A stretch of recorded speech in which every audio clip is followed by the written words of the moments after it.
Let's look at the values that they are using to try to tell people they don't belong.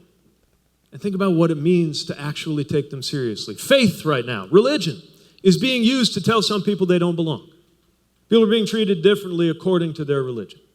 Some people are even being told that being religious requires you to be part of a certain political party. Let's send the message once and for all that God does not belong to a political party in the United States of America.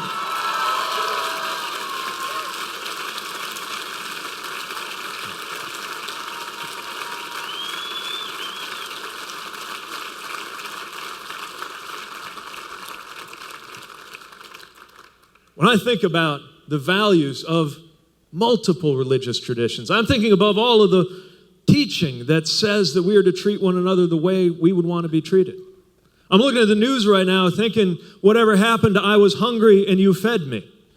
We're looking at Texas saying that they're not going to take refugees anymore, and I got to think about, I was a stranger and you did not welcome me. Surely we can do better no matter what faith tradition, if any, you belong to.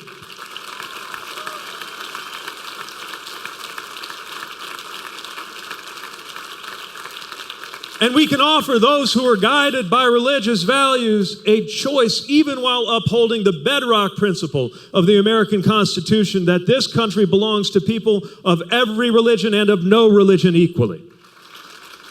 Okay, last question is from Sean G. How does your faith inform your approach to the campaign? Sean, you here? Hi. Thanks for coming. So, first of all, let me make it clear again, as somebody who knows what it is to sometimes have to deal with other people believing they can impose their interpretation of their own religion on others, it's very important when I talk about my faith, I'm not talking about something that I will impose on anyone who has a different religion or no religion. That freedom is critically important.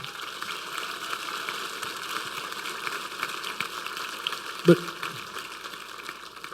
now that I've said that, I want to share how my formation works.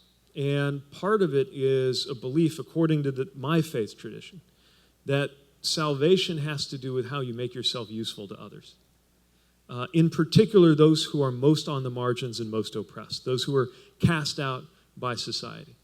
I belong to a Christian tradition where this is where so much of Scripture takes us. And by the way, it's one of the reasons why I think we need to talk more about poverty. We all, when you're a politician, they tell you, talk about the middle class. Everybody's middle class. And only talk about the middle class. But there's no teaching, as far as I know, in any religion that says, as you have done unto the middle class, so you have done unto me. We got to talk about poverty, especially in our country.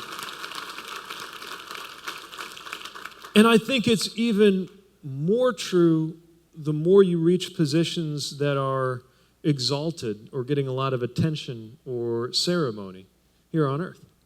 The truth is, government officials don't come off great in the New Testament.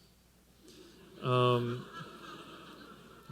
one of the main messages of the New Testament is God himself spends his time when he comes to earth on things like washing the feet of the dejected. That act of service. Feet are gross, and they must have been, especially in the society of 2,000 years ago. And the idea that the greater your station and the greater your power, the more you should be concerning yourself with making yourself useful in comforting those who are most on the margins.